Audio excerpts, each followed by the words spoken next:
नमस्ते दोस्तों, आज की इस कहानी में आपका स्वागत है। मेरा नाम विराट है और मैं गुजरात का रहने वाला हूँ। यह कहानी मेरी और मेरी मम्मी की है, जो एक सच्ची घटना पर आधारित है। मैं आप सबके सामने यह बताना चाहता हूँ कि कैसे मैंने अपनी मम्मी को तैयार किया, जबकि उनका मन नहीं था। तो दोस्तों, इस कहानी को दिल थाम कर सुनिएगा। दोस्तों, हमारे परिवार में मैं, मेरे पापा और मेरी मम्मी और मेरी एक छोटी बहन है। मेरे पापा का नाम ब्रिज मोहन है और वह एक प्राइवेट कंपनी में काम करते हैं। और मेरी मम्मी का नाम शालिनी है, वह एक गृहिणी है। और मेरी छोटी बहन का नाम अनुष्का है और वह हाई स्कूल में पढ़ती हैं। और मेरा नाम तो आपको पता ही होगा। तो चलिए आज बढ़ते हैं। मम्मी पापा की लव मैरिज हुई थी और वह दोनों ही काफी शिक्षित हैं, इसलिए हमारे घर का माहौल काफी खुला और आधुनिक है। अगर मम्मी की बात करूं तो वह अपने शरीर का बहुत ध्यान रखती हैं और अच्छी तरह से शिक्षित होने के कारण शर्ट, जीन्स और टॉप पहनना उनके लिए आम बात है। मम्मी अपनी फिटनेस का ध्यान रखने के कारण काफी आकर्षक और खूबसूरत दिखती हैं। मैं घर में उनका इकलौता बेटा हूँ, इसलिए मुझे हमेशा बहुत प्यार मिला है और पापा मम्मी कभी मुझे नाराज नहीं करते हैं। जब भी समय मिलता है हम चारों मिलकर खुलकर बातें करते हैं। तो ये कहानी शुरू होती है जब मैं कॉलेज में था। मेरी परीक्षाएं खत्म हो चुकी थीं और गर्मियों की छुट्टियां चल रही थीं। उस समय मेरी बहन का भी छुट्टियां चल रही थीं। चूंकि मैं कभी रिश्तेदारों के यहाँ रहने नहीं गया था, इसलिए मैंने छुट्टियां घर पर ही छुट्टियां बिताने का फैसला किया। हालांकि मेरी बहन नानी के घर जाने की जिद करने लगी थी, इसलिए पापा ने उसे नानी के घर छोड़ आए।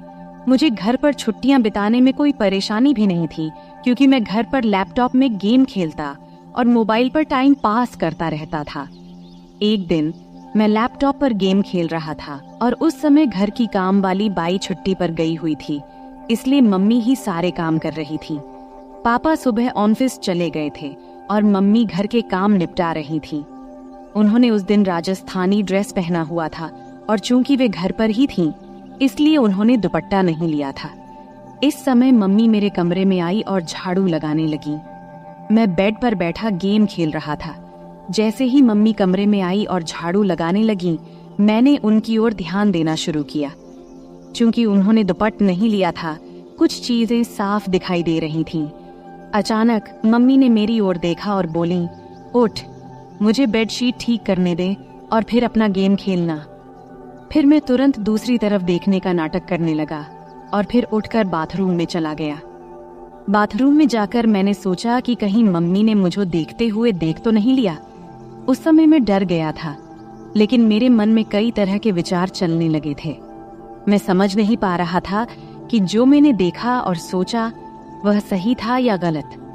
फिर मैं बेडरूम में वापस आकर बैठ गया, लेकिन अब मेरा ध्यान गेम खेलने में नहीं लग रहा था। बेडशीट ठीक करके मम्मी किचन में चली गई थी। तब मुझे राहत मिली कि मम्मी को कुछ शक नहीं हुआ। फिर मैंने अपना लैपटॉप बंद कर दिया और मोबाइल पर टाइम पास करने लगा। अचानक मुझे एक नोटिफिकेशन आया और मैंने उस पर क्लिक किया। वहां मुझे कई कहानियां दिखीं, जिनमें एक कहानी माँ और बेटे के बारे में थी। मैंने वह कहानी पढ़ी जिसमें बेटा अपनी माँ के साथ किस तरह आनंद मनाता है। वह कहानी पढ़कर मेरे मन में भी कुछ वैसा ही ख्याल आने लगा।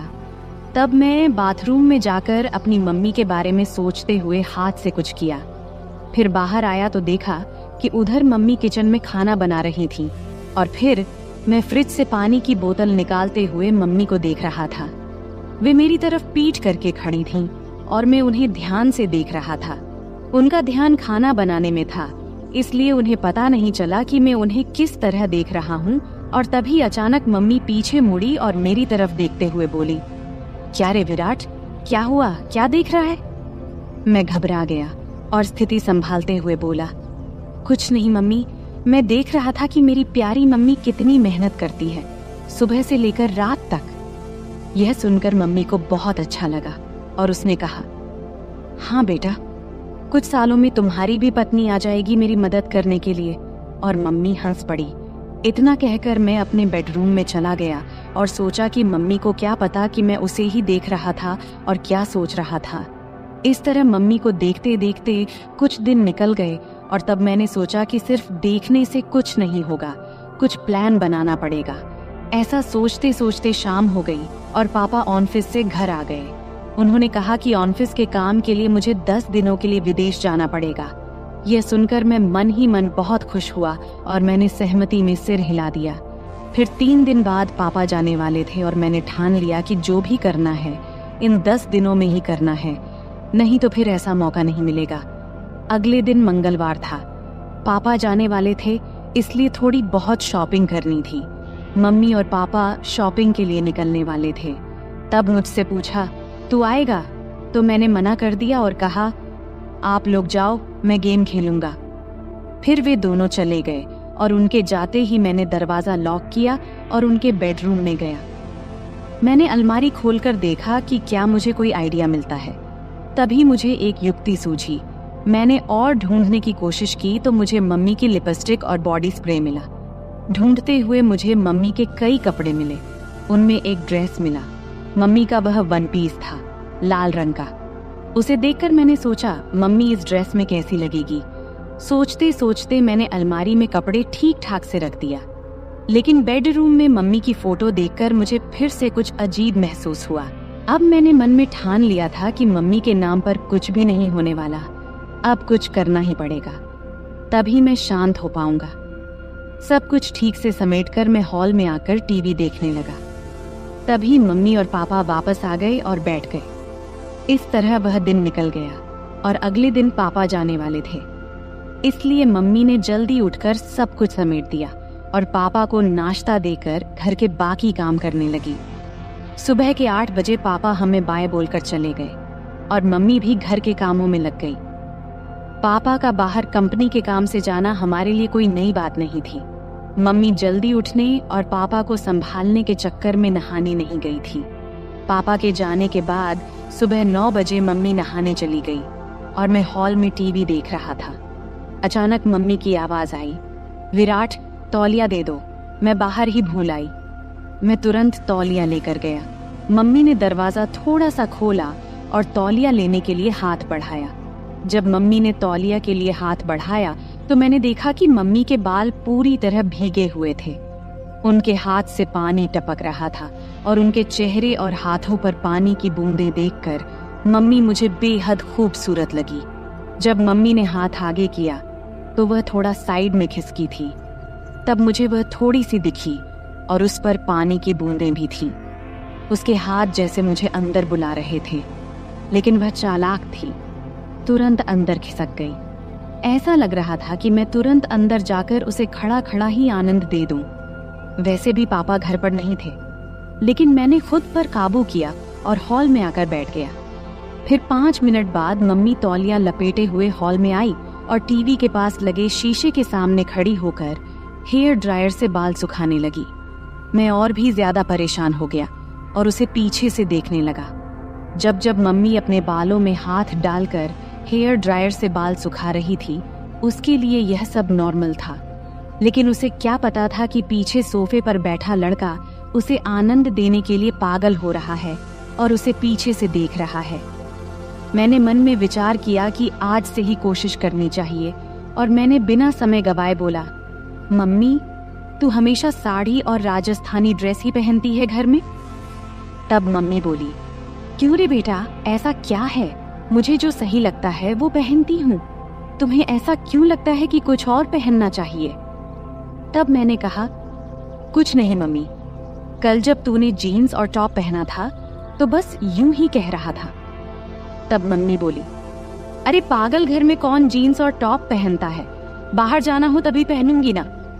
फिर मैंने कहा, ऐसा नहीं है मम्मी, जब तू साड़ी और राजस्थानी ड्रेस पहनती है तो थोड़ा उम्र दराज लगती है, इसलिए बोला। फिर मम्मी ने जवाब दिया कि अब जवान दिखकर क्या करना है, जिससे प्यार किया उसे शादी कर ली, और अब तुझ जैसा आलसी बेटा और अनुष्का जैसी खूबसूरत बेटी है, फिर और क्या चाहिए। इतना कहकर मम्मी जोर से हंसी और बेडरूम में कपड़े पहनने चली गई। मैं भी हंस पड़ा और टीवी देखने लगा। थोड़ी देर बाद मम्मी बाहर आई कपड़े बदल कर। देखकर मुझे खुशी भी हुई और नाराजगी भी, क्योंकि उसने मेरी बात मानी थी। नाराज इसीलिए कि अब वो फिर से पूरी तरह से ढकी हुई थी। मम्मी हॉल में आई और बोली, अब कैसी लग रही हूँ? मैं हैरान होकर बोला, वाह, अब तो तू एकदम मेरी उम्र की लड़की लग रही है। मम्मी बोली, अरे बुद्धू, तेरे और मेरे बीच 18 साल का अंतर है और कैसे मैं तेरी उम्र की लग सकती हूँ। अब मुझे समझ नहीं आ रहा था कि क्या कहूँ, लेकिन कुछ तो कहना था, इसलिए मैंने कहा, अरे मम्मी, हमारा और तेरा उम्र का अंतर हमें पता है, लेकिन बाहर किसी को थोड़ी पता है। अगर हम दोनों बाहर घूमने गए तो लोग सोचेंगे कि हम गर्लफ्रेंड बॉयफ्रेंड हैं। इतना कहकर मैं जानबूझकर रुक गया और मम्मी की प्रतिक्रिया देखने लगा। तभी मम्मी ने बिना समय गवाए उत्सुकता से पूछा, अच्छा और क्या, बोलना बेटा। अब आगे मैंने कुछ नहीं बोला, बस इतना कहा कि छोड़ो मम्मी, तुम्हें गुस्सा आ जाएगा। तब मम्मी बोली, मुझे कभी तुझ पर गुस्सा आया है क्या? और तुझे भी पता है कि मेरा बेटा कभी गलत नहीं करता, तो मुझे गुस्सा क्यों आएगा? अब जल्दी बोल, क्या कहने वाला था? तब मैंने कहा कि अगर हम साथ में बाहर कहीं घूमेंगे गए तो लोग हमें गर्लफ्रेंड बॉयफ्रेंड समझेंगे, लेकिन तुम्हारे गले में मंगलसूत्र देखकर वे हमें पति पत्नी भी समझेंगे। ये सुनकर मम्मी जोर जोर से हंसने लगी। फिर मम्मी बोली, अरे बाप रे, इतनी छोटी सी बात के लिए मुझे क्यों गुस्सा आएगा? और फिर से मम्मी हंसने लगी। तब मैंने उनसे कहा, हंसो मत मम्मी। इतना कहकर मम्मी ने मुझे चिढ़ाने के लिए फिर से हंसना शुरू कर दिया और मैंने मम्मी की तरफ दौड़ लगाई, मजाक में मारने के लिए। मम्मी तब भागकर किचन में चली गई और हंसती रही। फिर मैं हॉल में बैठकर सोचने लगा कि चलो, शुरुआत तो हो गई है, लेकिन अभी बहुत काम बाकी है और वो भी उतना ही मुश्किल। मम्मी बहुत संस्कारी है और मैंने कभी उसे ऐसा महसूस नहीं किया कि उसे इस तरह की किसी चीज की कमी महसूस हो रही हो। मम्मी और पापा की लव मैरिज होने की वजह से खुशी तो उनमें पहले से ही है। जरूरत तो मुझे थी और मुझे वो जरूरत किसी भी हाल में पूरी करनी थी, वो भी मम्मी से। फिर थोड़ी देर बाद मैंने फिर से कोशिश शुरू की। मम्मी किचन में काम कर रही थी। मैं वहां गया और कहा, मम्मी, तुम्हें रोज रोज ये काम करते करते बोर नहीं होता क्या? तब मम्मी ने कहा, नहीं बेटा, जब हमारी काम वाली बाई आती है तब मुझे आराम मिलता है। तब मैंने कहा, माँ, अभी तो छुट्टियां शुरू ही हुई हैं और मुझे बहुत बोरियत फील हो रही है। तब मम्मी ने बोला, तो क्या करें, कहाँ चलें घूमने? हम दोनों ही हैं घर में अब। मैंने कहा, हाँ चलेंगे मम्मी, लेकिन पापा के आने के बाद। तब मम्मी बोली, तब तक क्या करेगा? मैंने बोला, मुझे एक गेम पता है, अगर तुम्हें कोई दिक्कत न हो तो खेलते हैं घर में। मम्मी ने कहा, मुझे लैपटॉप पर गेम्स खेलने में कोई दिलचस्पी नहीं है, कुछ और बताओ। फिर मैंने कहा, अरे मेरी प्यारी मम्मी, लैपटॉप पर नहीं, बस ऐसे ही हम दोनों खेलेंगे। तब मम्मी बोली, अच्छा ठीक है, कौन सा गेम है? मैंने बोला, मम्मी, ट्रूथ और डेयर। तब मम्मी बोली, अच्छा वो गेम ठीक है, खेलते हैं, लेकिन पहले मुझे घर के काम खत्म करने दे, फिर खेलेंगे। तब मैंने कहा, ठीक है मम्मी, तब तक मैं अपने बेडरूम में जाता हूँ, जब तुम्हारा काम खत्म हो जाए तो बेडरूम में आ जाना। ये कहकर मैंने उसे पीछे से गले लगा लिया और गाल पर एक किस किया और फिर बेडरूम में जाकर बैठ गया। मैं बेडरूम में बैठकर सोचने लगा कि मम्मी तैयार तो हो गई है, लेकिन क्या पूछूं जिससे उसे गुस्सा न आए और मेरा काम भी हो जाए। थोड़ी देर बाद मम्मी बेडरूम में आई और मेरे सामने बैठ गई। फिर मम्मी बोली, अब बोल, क्या खेलना है? तब मैंने बोला, मम्मी तुम्हें तो पता ही ट्रूथ और डेयर का खेल, अब मुझे बताओ कि गेम की शुरुआत तुम करोगी या मैं? तब मम्मी ने कहा, तुम ही करो शुरुआत। फिर मैंने मम्मी से पूछा, आपको ट्रुथ चाहिए या डेयर? तब मम्मी बोली, ट्रुथ। फिर मैंने सवाल पूछा, तुम्हारा शादी से पहले कोई बॉयफ्रेंड था? मेरा सवाल सुनते ही मम्मी बोली, ये कैसा सवाल है विराट? तब मैंने कहा, यही मेरा सवाल है और आपने ही तो ट्रुथ चुना है, तो अब बताओ।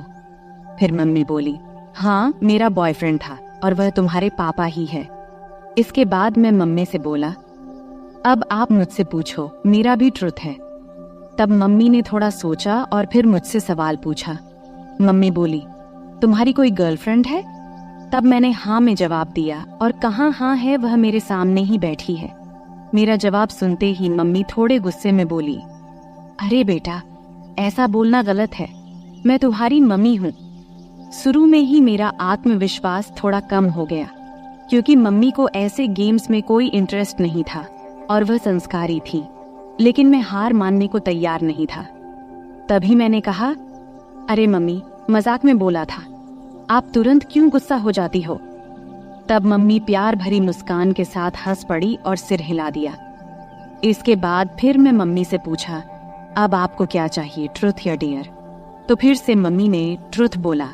तब मैं उनसे सवाल किया, शादी से पहले क्या आपने कभी आनंद लिया या कोई खेल खेला है?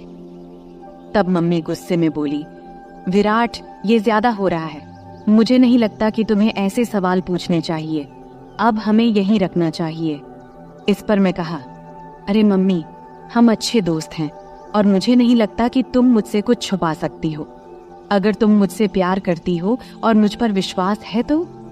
फिर मम्मी बोली, लेकिन बेटा, तुम मेरे बेटे हो और ये बातें सही नहीं है।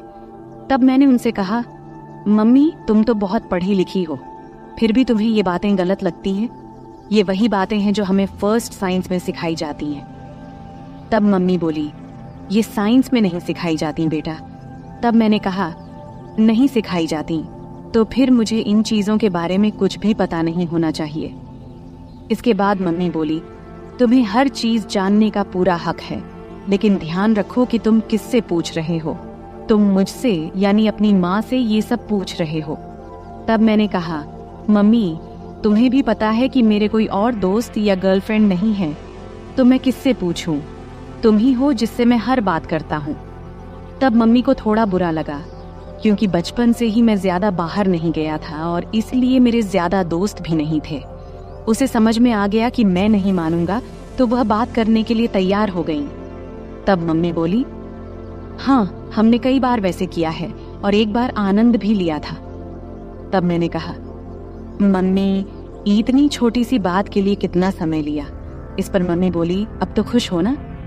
फिर मम्मी थोड़ी मुस्कुराई और बोली, अब तुम बताओ, तुम्हें क्या चाहिए, ट्रुथ या डेयर? तब मैंने उनसे कहा, डेयर। इसके बाद मम्मी ने सवाल किया, क्या तुमने कभी किसी को किस किया है? तब मैंने कहा, नहीं, लेकिन अगर कोई लड़की तुम्हारी तरह दिखने वाली और तुम्हारे जैसी मिली तो जरूर करूंगा। इस पर मम्मी बोली, क्या?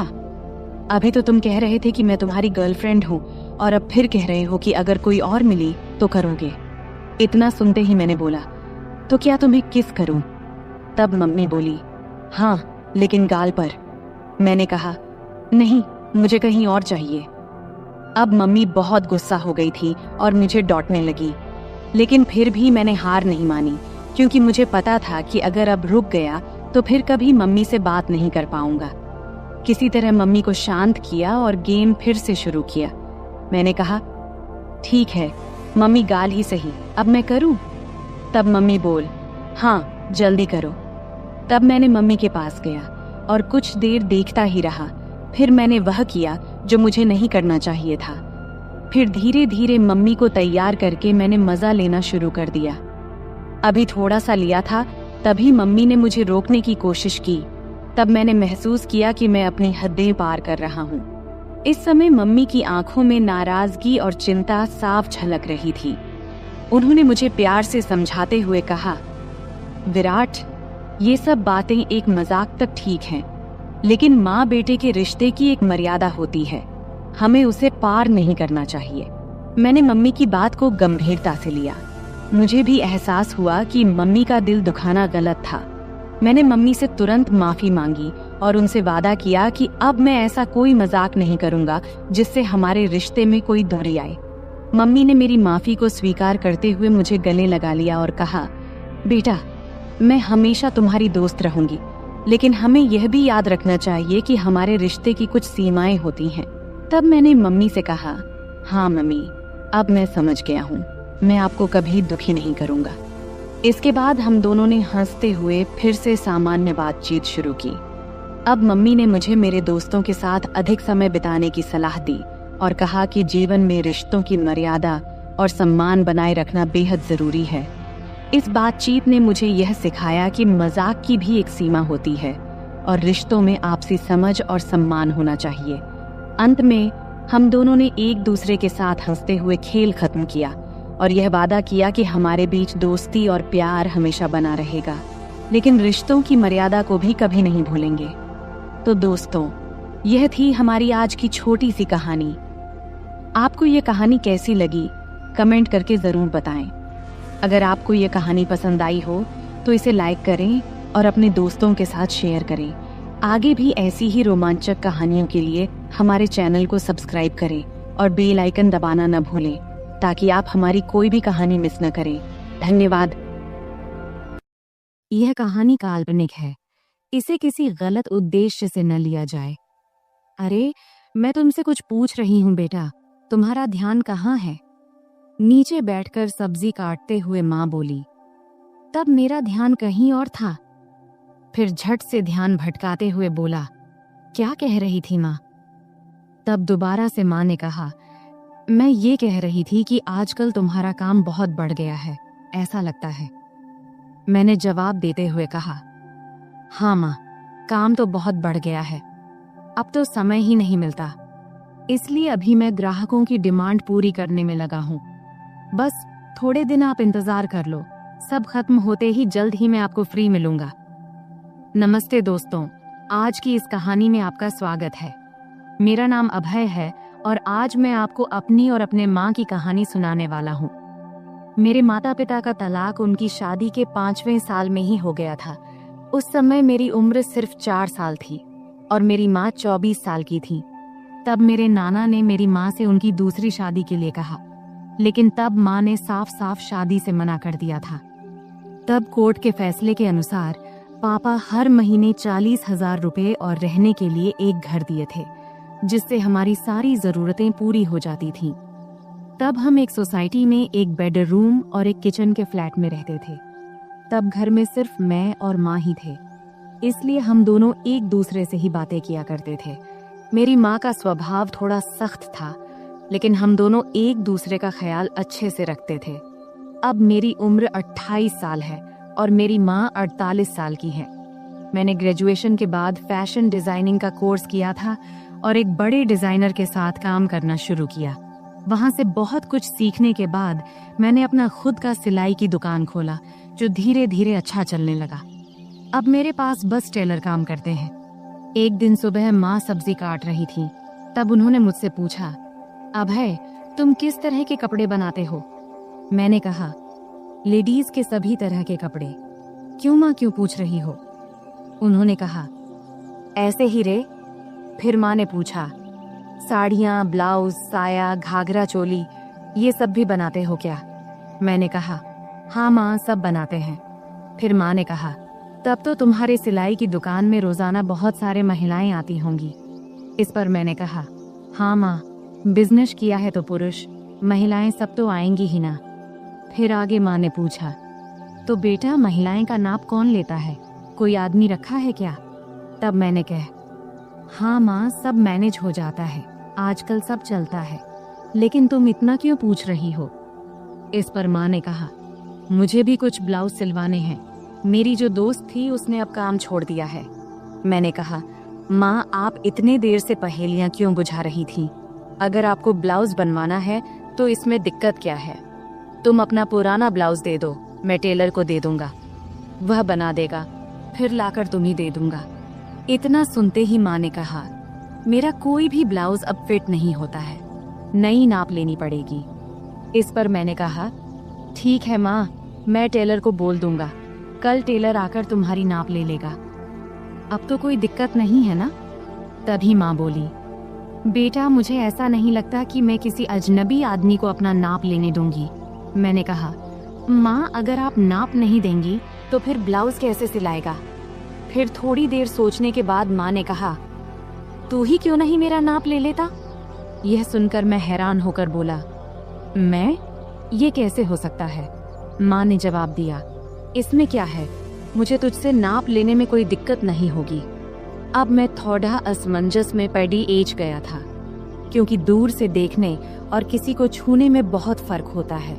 लेकिन तब यह हाथ आया, मौका छोड़ना भी मुझे सही नहीं लगा। उस दिन सोमवार का दिन था और उस दिन विश्वकर्मा पूजा था, तो सिलाई की दुकान बंद था। तब मैंने सोचा कि आज ही ये काम कर लेना चाहिए।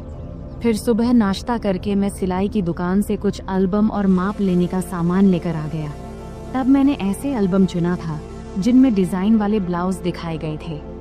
इनमें से कुछ बहुत ही छोटे और बैकलेस थे। फिर मन ही मन मैंने तय किया कि आज ये काम अच्छे से पूरा करना है। 12 बजे जब मैं घर पहुंचा तब माँ रसोई में थी।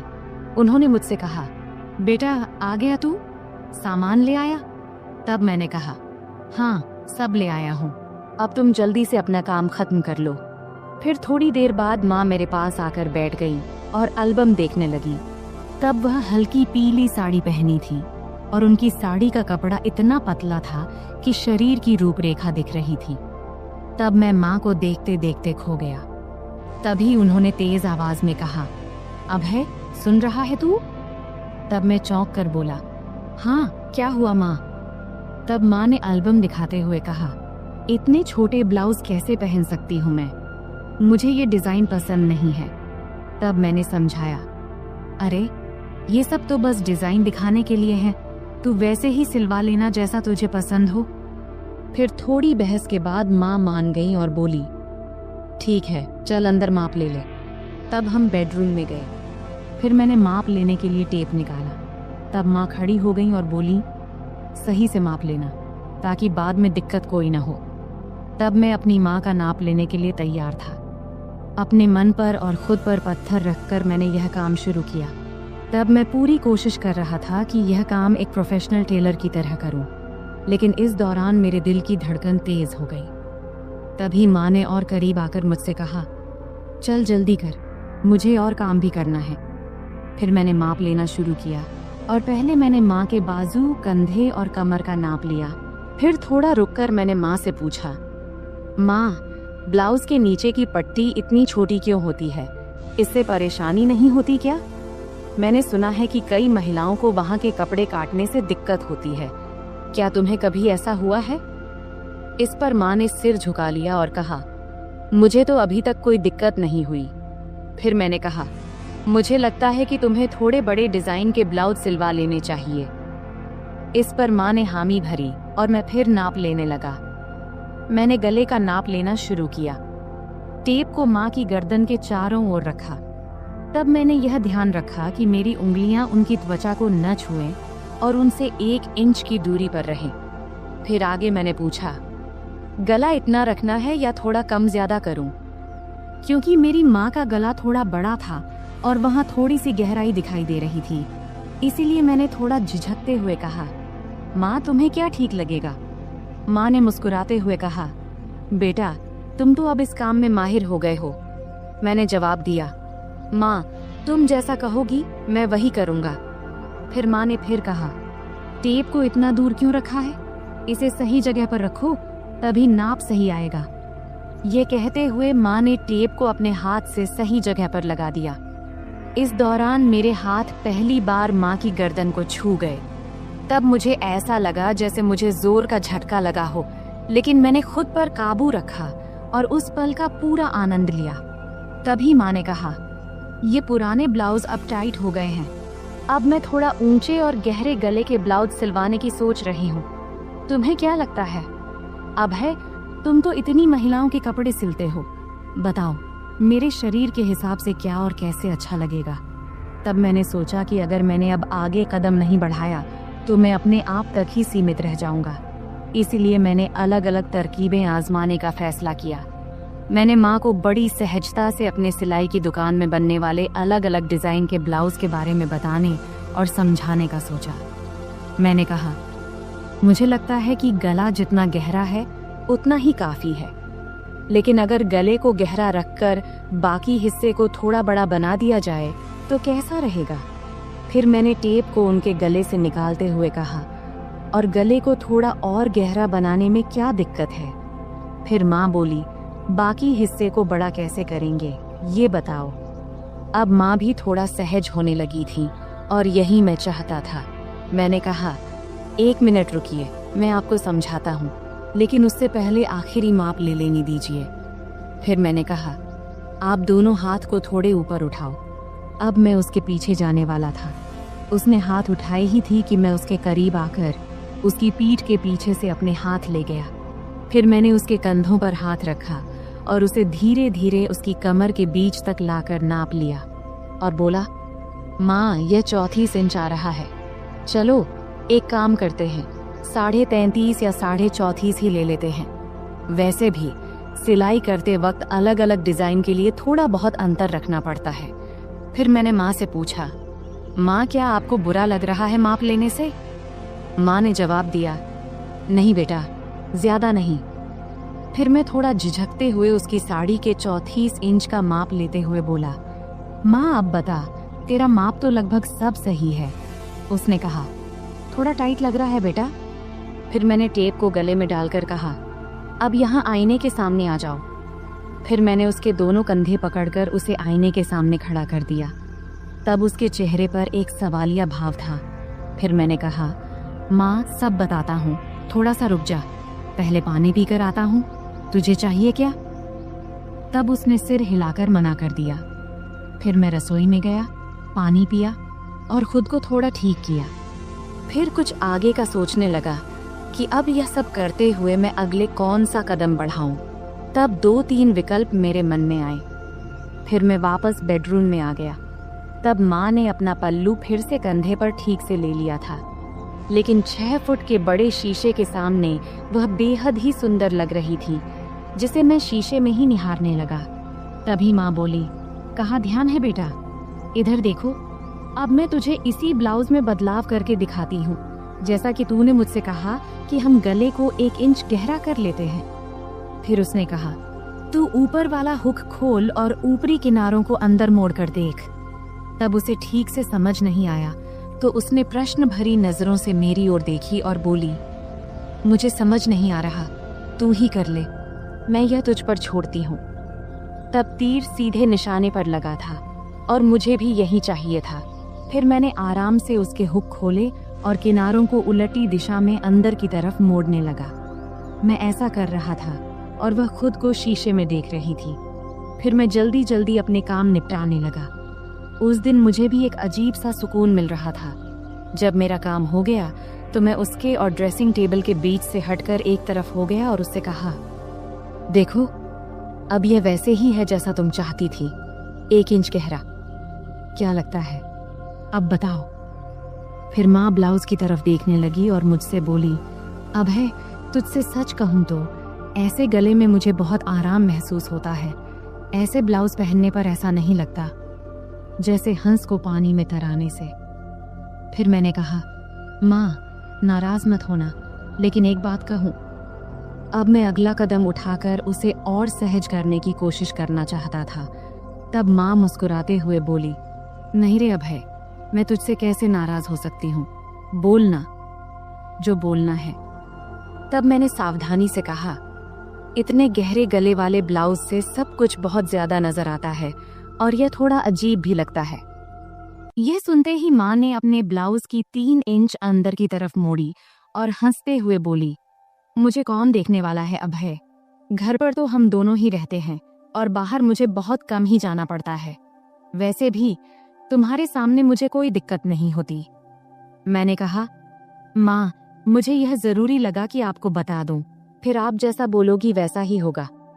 इस पर माँ मुस्कुराई और बोली, ठीक है बाबा, अब तुम करो। फिर मैंने कहा, मैं तुम्हें वैसे ही ब्लाउज दिखाता हूँ जैसा मैं बता रहा था। उसके बाद मैं उसके एकदम सामने गया। जैसे ही मैं उसके पास गया, वह थोड़ा आगे बढ़ी। फिर मैंने ब्लाउज का हुक वापस लगाने के लिए ब्लाउज को ठीक करना शुरू किया। फिर फोटो लेने के बाद मैंने उसे वापस सही से पहना दिया। फिर मैंने उसके दोनों कंधों के पास से ब्लाउज के किनारे पकड़ा और हल्का सा खींचा ताकि उसके कंधे साफ नजर आएं। ब्लाउज अब ढीला हो गया था और उसके कंधे लगभग उघड़ गए थे। इसके बाद मैंने नीचे से दोनों तरफ अपनी 2 उंगलियां अंदर डालीं और वह सहजता से ब्लाउज के अंदर चली गई। तब उसने मेरी तरफ देखकर कहा, क्या कर रहे हो बेटा, मुझे कुछ समझ नहीं आ रहा, बस 1 मिनट रुको माँ। मैंने सिर हिलाते हुए कहा और फिर अपने काम में लग गया। अब मैंने उसके ब्लाउज के नीचे की किनारी पकड़ा और उसे थोड़ा नीचे खींचा। फिर मैंने उसके ब्लाउज के नीचे के दोनों हुक खोल दिए अब उसकी गर्दन की कटिंग थोड़ी दिख रही थी। अब सारा काम खत्म करने के बाद मैं थोड़ा पीछे हटकर उसे एक बार देखा और फिर किनारे हो गया। अब उसका गला बड़ा हो गया था, लेकिन ज्यादा गहरा नहीं था। तब मैंने नोटिस किया कि उसकी चेहरे पर संतोष नहीं दिख रहा था। शायद उसे और गहरे गले वाला चाहिए था। इसलिए मैंने पूछा, क्या हुआ माँ, ऐसा ठीक नहीं लग रहा क्या? तब माँ ने हाथ रखते हुए शरारती अंदाज में हंसते हुए बोली, नहीं रे, मुझे गहरा गला अच्छा लगता है, नहीं तो ऐसा लगता है जैसे किसी ने कसकर बांध दिया हो। तब उसकी बात सुनकर मुझे ऐसा लगा जैसे मुझे 440 वोल्ट का झटका लगा हो। फिर आगे वह बोली, अरे ये कई बार सिर्फ दूरी की वजह से होता है। एक काम करो, क्या तुम सिर्फ ब्लाउज में ही माप ले सकते हो? वैसे भी मुझे ऐसा एक ब्लाउज चाहिए जिसमें नीचे कुछ पहनने की जरूरत ना हो। अगर माप सही से लो तो बेहतर रहेगा। मैंने कहा, हाँ माँ, यह सही भी रहेगा, लेकिन बाकी ब्लाउज के लिए तो नीचे पहनना जरूरी होगा, नहीं तो वे टाइट हो जाएंगे। तब माँ ने सिर हिलाते हुए कहा, ठीक है, तुम यहीं रुको, मैं आती हूँ। फिर वह बाथरूम में चली गई और दरवाजा थोड़ा सा खुला ही छोड़ दिया। तब मन में ख्याल आया कि दरवाजे के पीछे से झांकूं, लेकिन मैंने संयम बनाए रखा, क्योंकि मैंने तय किया था कि धीरे धीरे माँ को अपने सामने सहज बनाना है। फिर 5 मिनट बाद माँ बाहर आई और मेरे सामने आकर खड़ी हो गई। तब एक पल के लिए मैंने उसकी ओर देखा और देखकर हैरान रह गया, लेकिन मैंने कोई प्रतिक्रिया नहीं दिया और अपने काम में लग गया। फिर मैंने कहा, माँ, अब हम सिर्फ तुम्हारी पीठ का ही माप लेंगे, क्योंकि फर्क वहीं से पता चलेगा। तब माँ ने हल्के से मुस्कुराते हुए पूछा, क्या रे, तुम लोग सिलाई की दुकान में भी औरतों को ऐसे ही कपड़े उतरवाने को कहते हो क्या? फिर आगे माँ ने अपना हाथ मेरे कंधे पर रखते हुए और शरारती अंदाज में हंसते हुए बोली, तुम्हारी तो मौज है बेटा, इतनी सारी औरतों को संभालने का काम मिलता है। इस पर मैंने जवाब दिया, माँ, मजा कैसा? मैं तो अब कुछ खास औरतों को छोड़कर माप लेना बंद कर चुका हूँ। अच्छा, और ये क्यों? माँ ने पूछा। इस पर मैंने जवाब दिया, माँ, कुछ औरतें जो बड़े घरों की होती हैं या जो हमारी शुरुआती कस्टमर थीं, वे मेरे कारीगरों को माप नहीं लेने देती, इसलिए मुझे खुद ही लेना पड़ता है, तुझे लेना पड़ता है। यह कहती हुई माँ पलंग पर बिना आंचल के बैठ गई और फिर बोली, बेटा, तुम्हारी तो मन मोह लेती होगी इन औरतों ने। मैंने मुस्कुराते हुए कहा, नहीं माँ, मैं तो बिल्कुल प्रोफेशनल तरीके से काम करता हूँ। फिर माँ ने शरारती मुस्कान के साथ पूछा, लेकिन फिर भी तुम्हें उनका स्पर्श तो होता होगा ना, है कि नहीं? सच बता। इस पर मैं थोड़ा शर्माते हुए बोला, हाँ, होता है, लेकिन वे कुछ नहीं कहती, क्योंकि उन्हें मेरे सामने सुरक्षित महसूस होता है। फिर माँ ने हंसते हुए कहा, मेरा बेटा कितना समझदार है। ये कहते हुए उसने मुझे गले लगा लिया। इतनी ठंडी रात में उसके गले लगाने से उसकी गर्माहट मुझे महसूस होने लगी। फिर थोड़ा पांव खींचते हुए माँ ने पूछा, बेटा, तुमने ये सब बातें कहाँ से सीखी? मैंने कहा, माँ, इन औरतों से ही। वे इतने अलग अलग शब्द बोलती हैं कि क्या बताऊं। फिर माँ ने मजाक करते हुए कहा, अच्छा बेटा, तुम मुझे भी कुछ बताओ। तब मैंने कहा, नहीं माँ, तुम हंसोगी और कहोगी कि ये सब मुझे कैसे पता। माँ बोली, नहीं बेटा, मैं समझती हूँ कि तुम अब बड़े हो गए हो, लेकिन मुझे यह भी समझना है कि तुम्हें क्या पता है और क्या नहीं। फिर मैंने हिम्मत जुटाकर माँ से कुछ बातें साझा किया। तब माँ ने आत्मविश्वास से कहा, अरे बाबा, तुम्हें तो सब पता है। फिर मैंने हंसते हुए कहा, चलो छोड़ो ये सब, अब तुम्हारा नया डिजाइन वाला ब्लाउज लेकर आता हूँ। फिर मैंने उठते हुए पूछा, हाथ लगाऊं तो चलेगा ना? तब माँ ने खुद को सभ्य दिखाने की कोशिश करते हुए कहा, अरे हाँ बेटा, मुझे तुम पर पूरा भरोसा है। और क्या तुमने इतना जल्दी सब कुछ फिट कर लिया? फिर माँ ने थोड़े जोर से हंसते हुए कहा, बेटा देख ले, कहीं कुछ और लगाना बाकी तो नहीं है। तब उसके इस मजाक से मैं शर्म से लाल हो गया। अब वह पल भी आ गया था जिसका इंतजार था। फिर मैंने माँ को ड्रेसिंग टेबल के सामने खड़ा किया और खुद उसके पास जाकर खड़ा हो गया। फिर मैंने अपने दोनों हाथ नीचे लाते हुए कहा, देखो ये कितनी नीचे तक जा रहा है, इसका कारण इसका माप है। यह कहते हुए मैंने अपने दोनों हाथ उसके ब्लाउज के किनारे पर रख दिया तब मेरी धड़कन एकदम से तेज हो गई थी और हाथ भी हल्के से कांप रहे थे। मेरी माँ अभी भी उतनी ही क्यूट लग रही थी, भले ही वह थोड़ी बड़ी हो गई थी। फिर माँ ने अपना हाथ मेरे हाथ पर रखते हुए हल्का सा हिलाते हुए कहा, अभय, सच कहूँ तो मुझे इसमें कोई दिक्कत नहीं है। मैं इसे ब्लाउज पहनने को तैयार हूँ, लेकिन मेरी एक ही शर्त है, गला जितना गहरा हो सके उतना चलेगा। तभी मैंने हाथ हटाते हुए पूछा, माँ एक बात बताओ, तुम्हें और बाकी औरतों को गहरा गला ही क्यों पसंद आता है? नॉर्मल गला भी तो अच्छा लगता है। इस पर माँ ने मुस्कुराते हुए बोली, अरे बेटा, मुझे तो ये घर में ही पहनने हैं। घर में तो कोई दिक्कत नहीं है, इससे थोड़ा आरामदायक लगता है और गर्मी भी नहीं लगती। फिर माँ बोली, बेटा तुम एक बात बताओ, अगर गला बहुत गहरा हुआ तो पट्टी दिखेगी क्या? मैंने जवाब दिया, हाँ जरूर दिखेगी, लेकिन अगर गर्मी लगती है तो आल घर में सिर्फ गाउन क्यों नहीं पहनती? खैर कुछ ना पहनोगी तब भी चलेगा, मैं तुम्हारे लिए एक सुंदर स्लीवलेस गाउन सिलवा देता हूँ। तब माँ ने अपना नाक सिकोड़ते हुए कहा, गाउन और वह भी स्लीवलेस? मुझे पसंद नहीं है। तब मैंने समझाते हुए कहा, अरे घर में तो कोई दिक्कत नहीं है, वैसे गर्मी में पेटीकोट भी नहीं पहनोगी तो और आरामदायक लगेगा। चलो एक काम करते हैं, एक ऐसा गाउन सिलवा कर देख लो, बस एक बार पहन कर देखना, अगर अच्छा लगे तो ठीक, वरना मत पहनना। तब माँ ने सोचा और कहा, ठीक है बाबा, एक बार ट्राई कर लेंगे, अब आगे क्या करना है? मैंने हल्की मुस्कान के साथ कहा, अब तो बस इसे फाइनल कर लेते हैं, और अगर गाउन अच्छा लगा तो तुम्हें और भी सिलवा दूंगा। फिर मैंने माँ को गाउन का सैंपल दिखाने के लिए अलमारी से एक गाउन निकाला और कहा, देखो ये स्लीवलेस है, लेकिन इसका मटेरियल बहुत कंफर्टेबल है, इसे पहन कर देख लो, अगर अच्छा लगे तो इस डिजाइन में कुछ और बना दूंगा। माँ थोड़ा हिचकिचाई, लेकिन फिर उसने कहा, ठीक है, इसे पहन कर देखती हूँ। वह गाउन लेकर बाथरूम में चली गई। तब मैं थोड़ा नर्वस था, लेकिन खुद को शांत रखने की कोशिश कर रहा था। कुछ देर बाद माँ बाहर आई। गाउन में वह बहुत प्यारी लग रही थी। आते उसने पूछा, कैसा लग रहा है बेटा? मैंने कहा, बहुत अच्छा लग रहा है, तुम पर यह डिजाइन बहुत सूट कर रहा है। फिर माँ ने आईने में खुद को देखा और हल्के से मुस्कुराई। फिर उसने कहा, हाँ ये तो सच में बहुत आरामदायक लग रहा है। फिर मैंने माँ से कहा, तो पक्का, अब मैं ऐसे 2-3 और डिजाइन तैयार कर दूंगा।